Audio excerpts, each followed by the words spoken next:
Shalom Bapak Ibu Saudara yang dikasihi Tuhan. Seri pengajaran hari ini berjudul Melayani Menurut Roh. Orang percaya adalah orang yang telah dibebaskan dari hukum Taurat, sehingga bisa berkeadaan baru dan melayani menurut roh. Ini dikatakan dalam Roma 7 ayat 6. Demikian. Tetapi sekarang kita telah dibebaskan dari hukum Taurat, sebab kita telah mati bagi Dia yang mengurung kita, sehingga kita sekarang melayani dalam keadaan baru menurut roh, dan bukan dalam keadaan lama menurut huruf hukum Taurat. Melayani dalam teks aslinya dipakai kata douleo, yang bisa berarti melayani, mengabdi, atau menjadi hamba. Jadi, pengabdian orang percaya bukan lagi berdasarkan peraturan atau hukum-hukum yang berbunyi harus melakukan ini atau dilarang berbuat begitu. Dengan kata lain, tidak lagi harus mengikuti syariat atau ketetapan-ketetapan seperti yang ada pada agama pada umumnya. Pengabdian atau cara kita melayani Allah adalah menurut roh, yang artinya menjadi hamba roh sesuai dengan tuntunan Roh Kudus, bukan menurut pikiran dan keinginan manusia.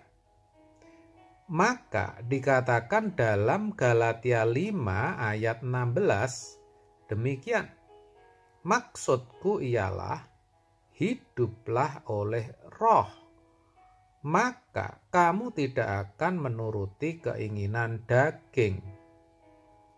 Hidup oleh roh artinya hidup menurut roh, hidup yang dipimpin oleh roh. Dikatakan hiduplah oleh roh, maka kamu tidak akan menuruti keinginan daging. Perhatikan kata maka. Maka kamu tidak akan. Artinya, hidup oleh roh itu harus diperjuangkan, tidak bisa otomatis dialami orang percaya. Tanpa adanya perjuangan, seorang dipastikan akan menuruti keinginan daging, dan itu berarti hidupnya tidak bisa dipimpin oleh roh. Akibatnya, orang seperti itu akan kembali terkurung dalam hukum Taurat. Saudara perlu sadari, meskipun dalam diri orang percaya sudah didiami Roh Kudus Allah, tidak serta-merta roh itu bisa memimpin hidupnya. Oleh sebab itu, ketika seorang tidak memberi diri atau rela dipimpin oleh roh, maka Roh Kudus juga tidak akan memimpin. Padahal dipimpin oleh roh itu penting, bahkan sangat penting. Tanpa mau dipimpin oleh roh, tidak mungkin orang bisa menjadi anak Allah. Sebab dikatakan semua orang yang dipimpin roh Allah adalah anak Allah. Roma 8 ayat 14. Anak Allah di sini adalah huios, yaitu anak yang berkenan kepada Bapa, anak yang bisa diterima oleh Bapa, atau anak Allah yang sah. Anak Allah adalah anak yang mengerti kehendak Bapaknya. Mungkin lebih jelas kalau kita membandingkan asisten rumah tangga dan anak. Asisten rumah tangga hanya mengerjakan apa yang menjadi perintah tuannya dan tidak melakukan apa yang dilarangnya. Ia bekerja hanya sesuai SOP atau standar pekerjaan. Sedangkan seorang anak berbeda.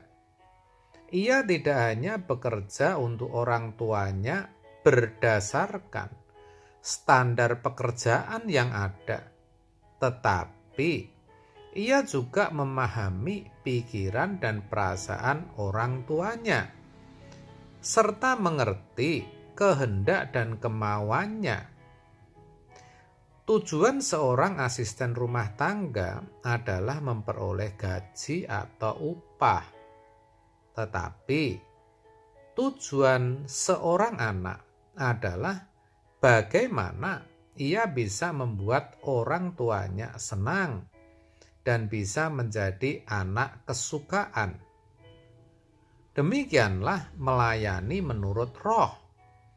Orang percaya tidak hanya sekedar hidup seperti manusia lain, makan, minum, dan bersenang-senang, tetapi bagaimana ia bisa memiliki hidup yang berkenan. Yang dinantikan hanyalah perkataan Bapa, yaitu inilah anakku yang kukasihi, kepadanyalah aku berkenan.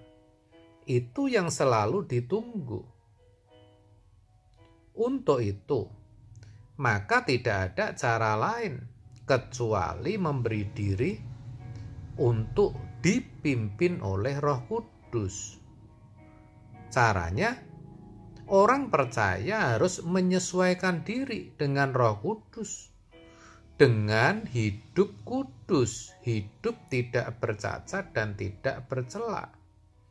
Bukan sebaliknya, Roh Kudus yang harus memahami keadaan kita yang tidak kudus. Ini harus benar-benar disadari, saudara. Tetapi harus jujur dikatakan sayang. Kenapa? Karena banyak orang Kristen yang tidak menyadari akan hal ini. Yang ada di pikirannya, Roh Kudus akan otomatis menuntun hidupnya ketika ia menjadi orang Kristen. Dengan pemahaman yang seperti ini, bisa dikatakan kebanyakan orang Kristen belum melayani menurut Roh. Oleh sebab itu, melalui kebenaran ini, mari kita sadar, kita berubah, supaya kita bisa mengabdi, kita bisa berbakti, kita bisa melayani menurut Roh. Karena itulah yang dikehendaki oleh Allah bagi kita. Amin. Tuhan Yesus memberkati.